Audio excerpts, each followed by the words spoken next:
The Fountain of Fair Fortune. A Tale of Beedle the Bard. High on a hill in an enchanted garden, enclosed by tall walls and protected by strong magic, flowed the Fountain of Fair Fortune. Once a year, between the hours of sunrise and sunset on the longest day, a single unfortunate was given the chance to fight their way to the fountain, bathe in its waters, and receive fair fortune for evermore. On the appointed day, hundreds of people travelled from all over the kingdom to reach the garden walls before dawn. Male and female, rich and poor, young and old, of magical means and without, they gathered in the darkness, each hoping that they would be the one to gain entrance to the garden. 3 witches, each with her burden of woe, met on the outskirts of the crowd and told one another their sorrows as they waited for sunrise. The first, by name of Asha, was sick of a malady no healer could cure. She hoped that the fountain would banish her symptoms and grant her a long and happy life. The second, by name of Altheda, had been robbed of her home, her gold, and her wand by an evil sorcerer. She hoped that the fountain might relieve her of her powerlessness and poverty. The third, by name of Amata, had been deserted by a man whom she loved dearly, and she thought her heart would never mend. She hoped that the fountain would relieve her of her grief and longing. Pitying each other, the 3 women agreed that, should the chance befall them, they would unite and try to reach the fountain together. The sky was rent with the first ray of sun, and a chink in the wall opened.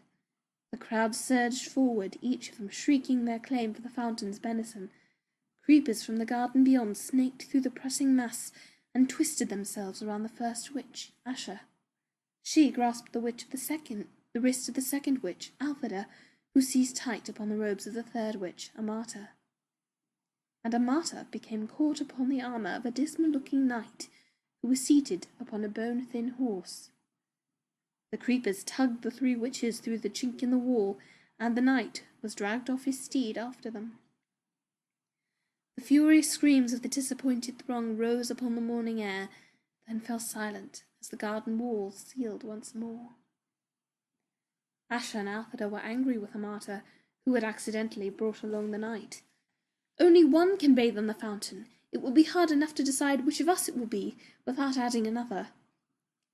Now Sir Luckless, as the knight was known in the land outside the walls, observed that these were witches, and having no magic nor any great skill at jousting or duelling with swords, nor anything that distinguished the non-magical man, was sure that he had no hope of beating the 3 women to the fountain.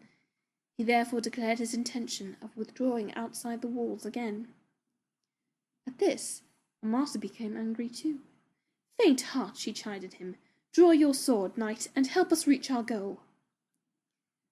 And so the 3 witches and the forlorn knight ventured forth into the enchanted garden, where rare herbs, fruit, and flowers grew in abundance on either side of the sunlit paths. They met no obstacle until they reached the foot of the hill on which the fountain stood. There, however, wrapped round the base of the hill was a monstrous white worm, bloated and blind. At their approach it turned a foul face upon them, and uttered the following words: "Pay me the proof of your pain." Sir Luckless drew his sword and attempted to kill the beast, but his blade snapped. Then Altheda cast rocks at the worm, while Asha and Amata essayed every spell that might subdue or entrance it, but the power of their wands was no more effective than their friend's stones or the knight's steel. The worm would not let them pass. The sun rose higher and higher in the sky, and Asha, despairing, began to weep. Then the great worm placed its face upon hers and drank the tears from her cheeks. Its thirst assuaged, the worm slithered aside and vanished into a hole in the ground. Rejoicing at the worm's disappearance, the 3 witches and the knight began to climb the hill, sure that they would reach the fountain before noon. Halfway up the steep slope, however, they came across words cut into the ground before them. "Pay me the fruit of your labours." Sir Luckless took out his only coin and placed it upon the grassy hillside, but it rolled away and was lost. The three witches and the knight continued to climb, but though they walked for hours more, they advanced not a step. The summit came no nearer, and still the inscription lay in the earth before them. All were discouraged as the sun rose over their heads and began to sink toward the far horizon, but Althea walked faster and harder than any of them, and exhorted the others to follow her example, though she moved no farther up the enchanted hill. "Courage, friends, and do not yield," she cried, wiping the sweat from her brow. As the drops fell glittering onto the earth, the inscription blocking their path vanished, and they found that they were able to move upward once more. Delighted by the removal of this second obstacle, they hurried toward the summit as fast as they could, until at last they glimpsed the fountain, glittering like crystal in a bower of flowers and trees. Before they could reach it, however, they came to a stream that ran around the hilltop, barring their way. In the depths of the clear water lay a smooth stone bearing the words, "Pay me the treasure of your past." Sir Luckless attempted to float across the stream on his shield, but it sank. The three witches pulled him from the water, then tried to leap the brook themselves, but it would not let them cross, and all the while the sun was sinking lower in the sky. So they fell to pondering the meaning of the stone's message, and Amata was the first to understand. Taking her wand, she drew from her mind all the memories of happy times she had spent with her vanished lover, and dropped them into the rushing waters. The stream swept them away, and the stepping stones appeared, and the three witches and the knight were able to pass at last onto the summit of the hill. The fountain shimmered before them, set amidst herbs and flowers rare and more beautiful than any they had yet seen. The sky burned ruby, and it was time to decide which of them would bathe.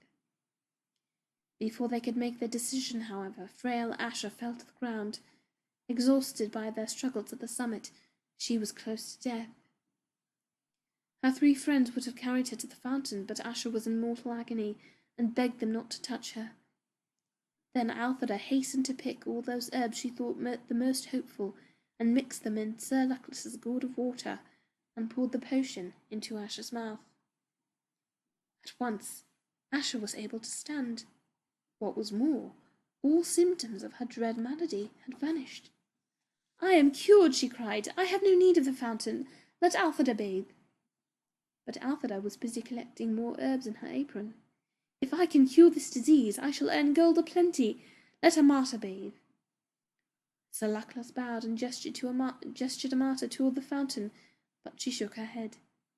The stream had washed away all regret for her lover, and she saw now that he had been cruel and faithless, and that it was happiness enough to be rid of him. "Good sir, you must bathe, as a reward for all your chivalry," she told Sir Luckless.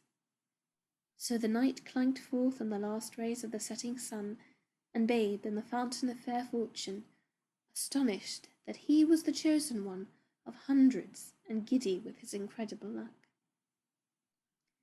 As the sun fell below the horizon, Sir Luckless emerged from the waters with the glory of his triumph upon him, and flung himself in his rusted armour at the feet of Amata, who was the kindest and most beautiful woman he had ever beheld.